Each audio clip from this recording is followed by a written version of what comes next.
What do you think of when I give you the following description? A kitchen covered in blood.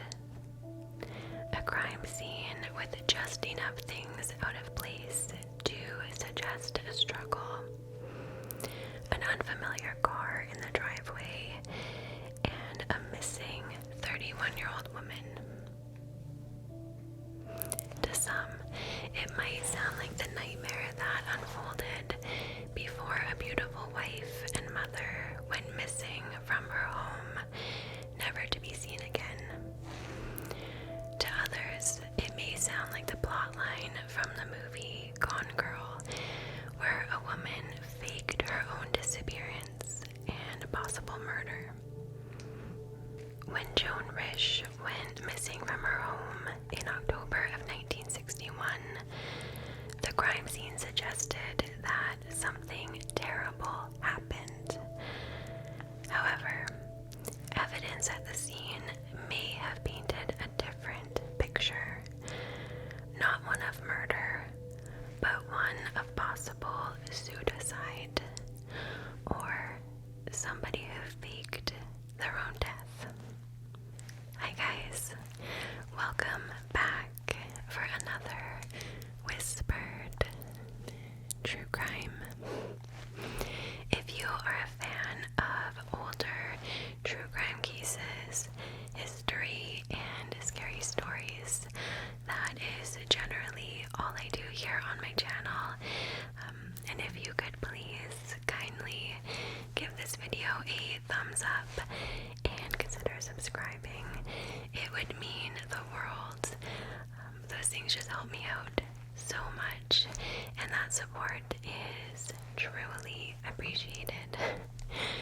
Okay, let's get into today's story. Joan Carolyn Bard was born in Brooklyn, New York in 1930. She was the only child of Harold and Josephine Bard, and when she was 9 years old, the family moved to New Jersey, where, unfortunately, tragedy would strike Joan very early on. Only 1 year after moving to New Jersey, both of her parents died in a mysterious house fire. After their deaths, she briefly lived with a foster family where, horribly, Joan would later confess that she was the victim of SA at the hands of her foster father. Sometime later, she was adopted by her aunt and uncle, who gave her a much better home and gave her their last name of Nadress. Joan graduated at 22 years old with a degree in English literature from Wilson College in Chambersburg, Pennsylvania. Joan wanted to become a publisher, so armed with her degree, she began working up the ranks, aspiring to her dream position. She started as a secretary at a publishing firm, then she became a secretarial supervisor.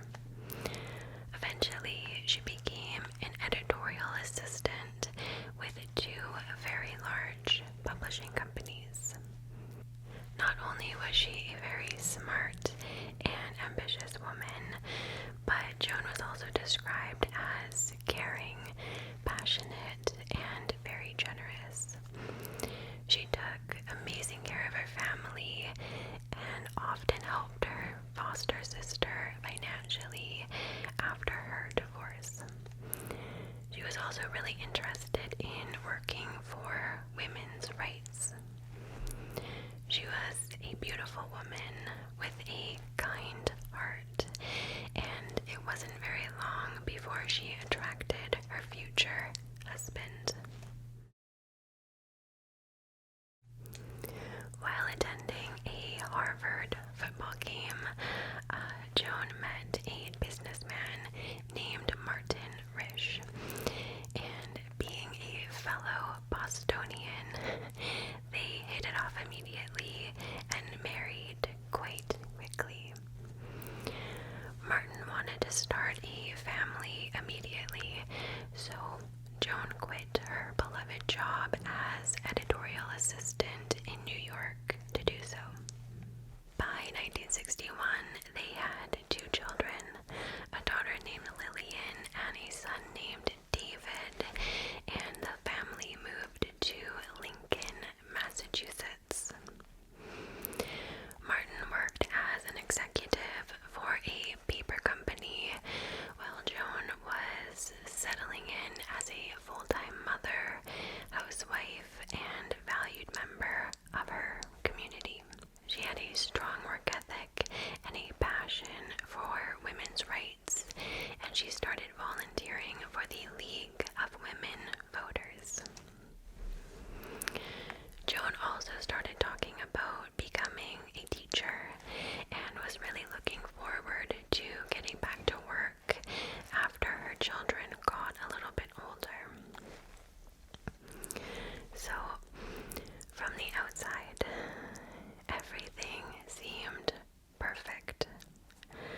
A loving family in a safe suburban neighborhood, in a time where doors were left open, children wandered back and forth between houses, and this was an idyllic place where you would never have imagined anything bad to happen. But in today's story, that just wasn't the case. The week before Halloween, when the Massachusetts leaves were changing colors and the fall weather brought its crispy but familiar chill, the family should have been excited for overindulging on sugar, planning their trick-or-treating route, wearing costumes. But instead, they were faced with a real-life nightmare that none of them woke up from.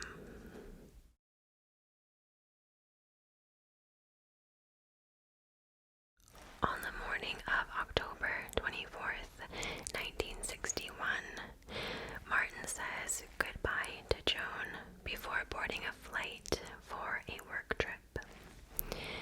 He has no idea that this will be the last time he will ever see his wife. In the hours before her disappearance, nothing seems out of the ordinary. Joan wakes Lillian and David up. She makes them breakfast and she gets them ready for the day.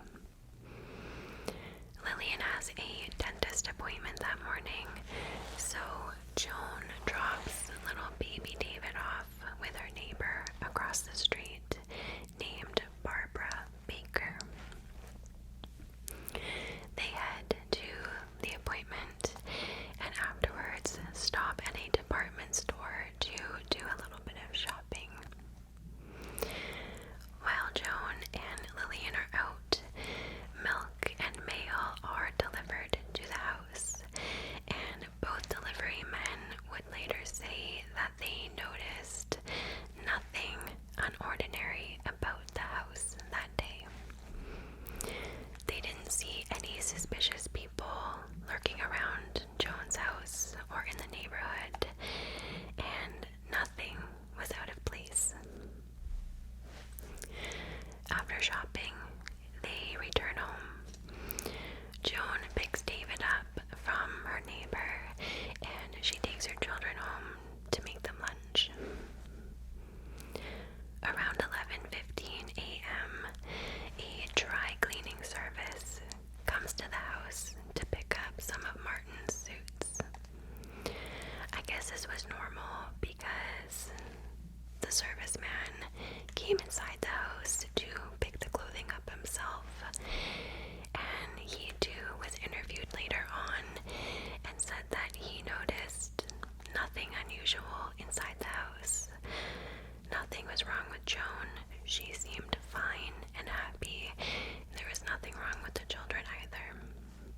Joan and the children eat lunch, and then Joan puts baby David down for his afternoon nap, which usually lasts for about 2 hours or until roughly 2 p.m.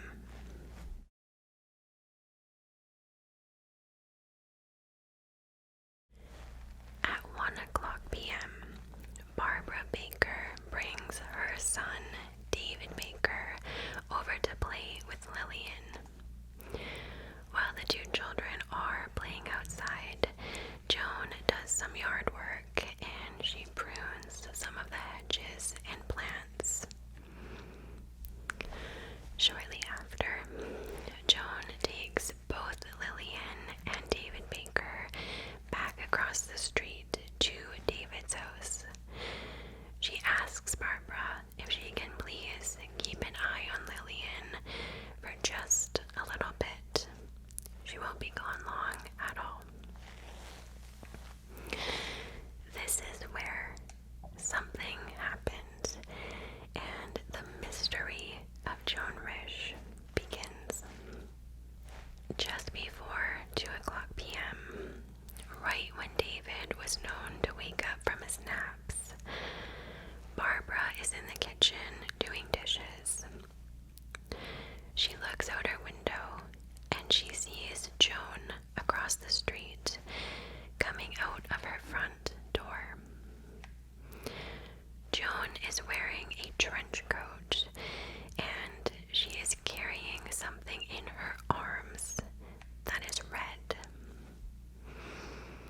Whatever it is, she carries it to her car, and then, almost as if she decides not to put it there, she instead turns around and takes it to the garage. She then goes back inside. Joan seemed to be confused and dazed while doing this, and she was walking really quickly as if she was trying to get this task done in a hurry. Barbara doesn't have any reason to assume something ominous, so she simply thinks that Joan is chasing David around the car and she just can't see him. This is the last reported sighting of Joan before the woman went missing. After this, nobody knows what happened. 40 minutes later, Barbara walks Lillian across the street to return her back to Joan. Barbara has to go out to run a few errands, and she assumes that Joan is still there. Her car is in the driveway. She knows that David takes his nap at this time, and Joan would not have left her house without letting her know. So, Barbara leaves, and Lillian goes inside her house to go and see her mom. Barbara goes into town for approximately 35 minutes, and when she gets back, the first thing she sees is Lillian immediately running out of her driveway, coming up to her and screaming in a panic. The frightened little girl, shaken and confused, tells Barbara that Mommy is gone and the kitchen is covered in red paint. A feeling of dread washes over Barbara, and she calmly walks across the street to investigate. When she enters Joan's house, she is met with a disturbing scene that is exactly what Lillian described. The red paint, of course, is blood. Barbara immediately calls police, who respond within minutes.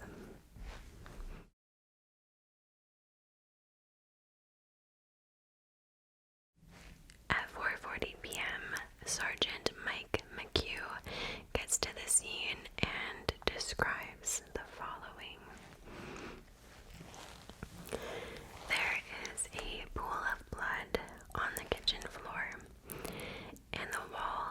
also smeared with red. The blood was confirmed to be type O, which is consistent with Joan's blood type. The scene also hints at a possible struggle, as there is a chair knocked over, but other than that, no large furniture is out of place. Because of the blood, hospitals are told to contact police if a woman matching Joan's description comes in. Police, of course, also contact Martin to let him know the situation, and he immediately catches the next available flight home. The first thing police notice is that the blood in the kitchen is painting the last movements within the house. Whether or not these movements belong to Joan is a mystery. One blood trail leads from the kitchen to David's bedroom, where the baby, thank God, is still safely in his crib and unharmed. The trail then goes from David's room to Joan's car, where droplets of blood were found on the side and handle. There were, however, no bloody footprints found anywhere. This indicated that the wound had to have been superficial. It wasn't something serious where a lot of blood was pumping out.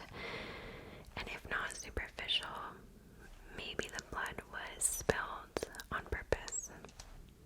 A roll of paper towels and bloodied rags was also used in a dismal attempt to clean up the blood. Further, a pair of David's overalls were covered in blood, also having been used as a makeshift mop. The house phone was sitting in the garbage can in the middle of the kitchen floor. It had been violently ripped out of the wall. The garbage also contained 4 bottles of beer and a liquor bottle. When Martin Risch got to the scene, he was able to confirm that he and Joan had finished the bottle of liquor on the night before he left. But they'd had no beer in the house whatsoever. He had no idea where those beer bottles had come from, especially because his wife did not drink beer. Martin was quickly ruled out as a suspect, and police said he had nothing to do with Joan's disappearance.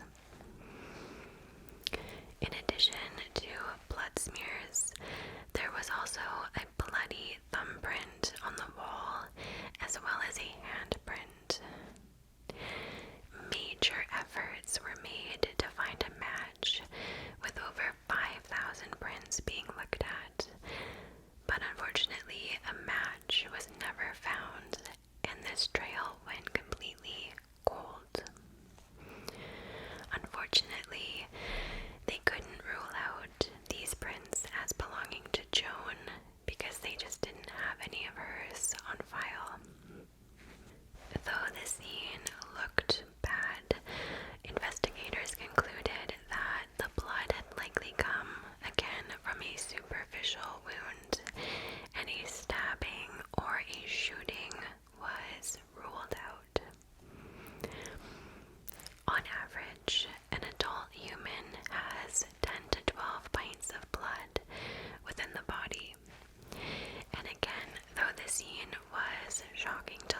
Interestingly, the trench coat that Joan had been wearing in the driveway is found in the house.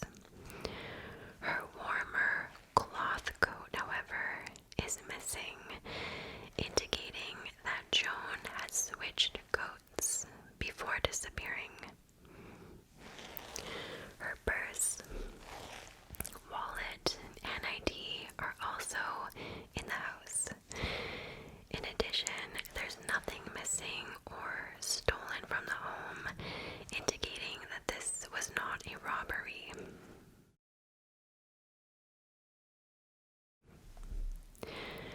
Word of Joan's disappearance and possible abduction is sent around quickly, and witnesses are fast to bring information forward to try and help.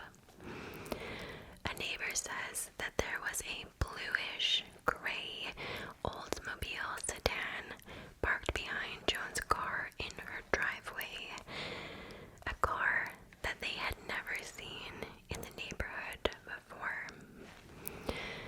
Police are quick to rule this out, however, saying that this vehicle was an unmarked police cruiser. Several witnesses report seeing a woman matching Joan's description walking on a highway by herself near a reservoir on Route 128.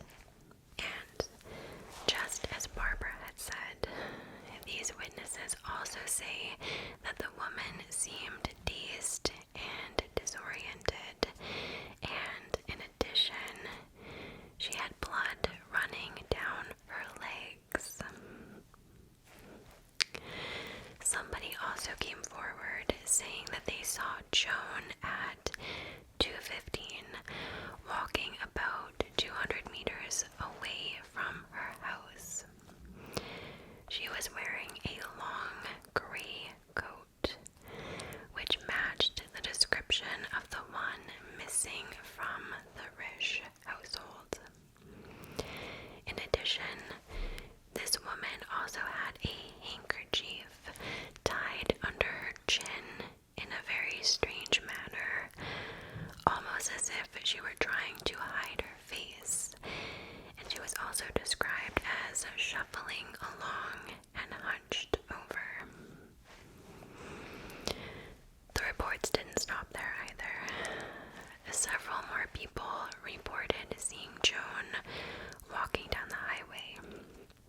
Another witness said this woman had blood running down her legs, and again seemed to be quite disoriented and was, quote, walking in a plodding manner with her head down. Shockingly, not one person pulled over or stopped to see if this woman was all right or if she needed assistance. These reports, especially the ones where she was seen near the reservoir, were taken very seriously. Extensive air and ground searches of wooded areas near her home, reservoirs, buildings, and hospitals were done, but zero trace of Joan was found. At this point, the police had nothing to go off of. There were no clues, and it really seemed Joan had disappeared into thin air. But when a local news reporter found a shocking clue in the town library of all places, that was when things took an even stranger turn.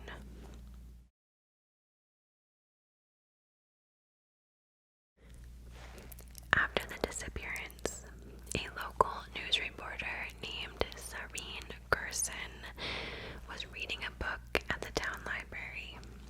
The plot of this story was a woman who mysteriously vanishes.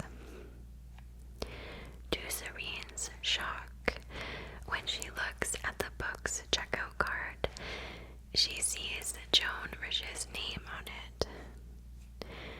Joan had checked this book out a little over a month before she vanished.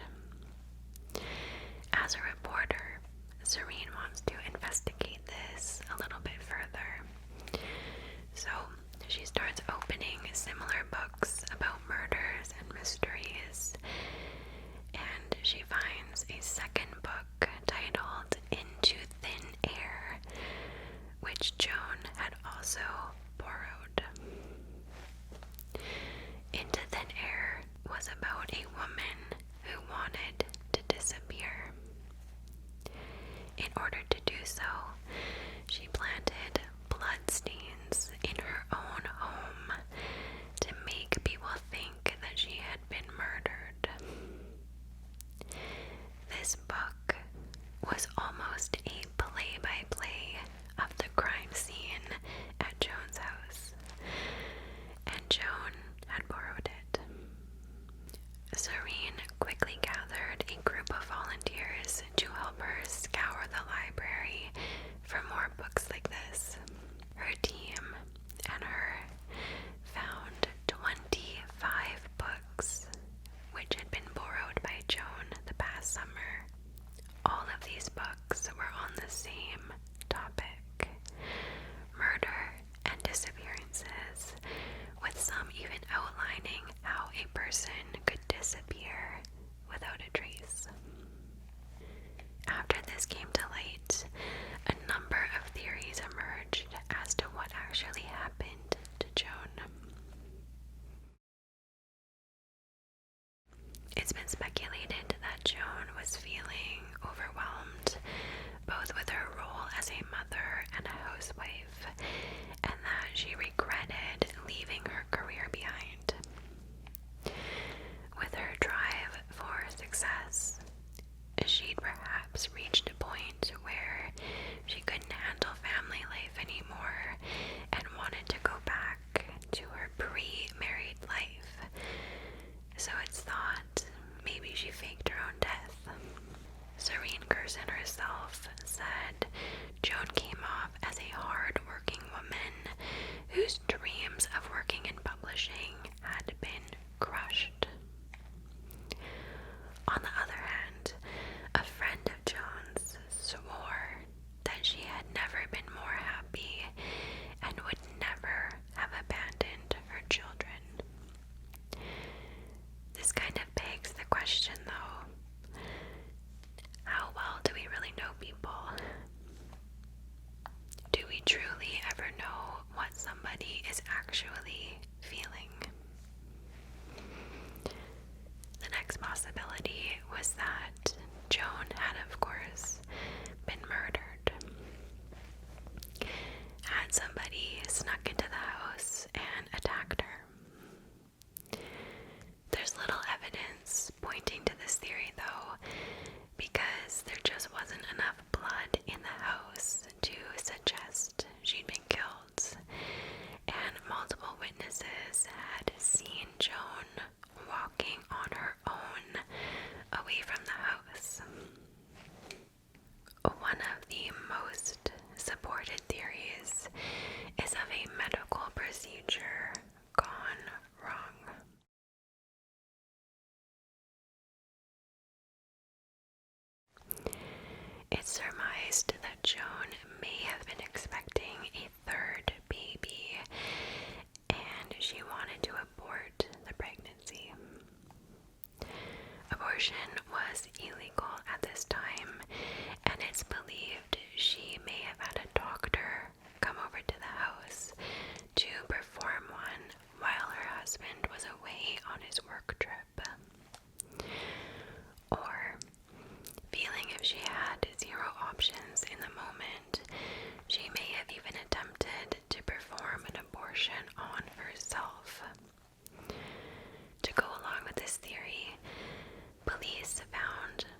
It's believed she could have fallen into a construction pit while disoriented and unable to get out. She was buried alive. This theory has never been looked into, and no excavation of the site has ever been done.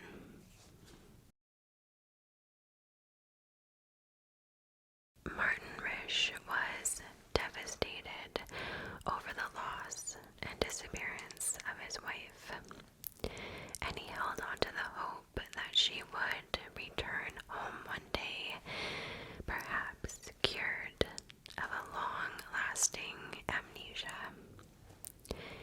He never moved out of their house, and when his land was needed for a park, he actually had the entire house moved to another part of town, just in case his wife ever came home. Despite the case's infamy bringing in a large number of prank phone calls, Martin also refused to change their phone number. He held on to the hope that Joan would call him one day, even if it was just to say hi. He also refused to have her declared dead. Right up until his death in 2009, he believed that she would come home, or at the very least, let him know that she was somewhere and that she was okay. Okay guys, that is it for today. While this one was a sad case, I hope you found it interesting, fascinating, and relaxing all at the same time. If you enjoyed this story and want more, please consider hitting the like button and subscribing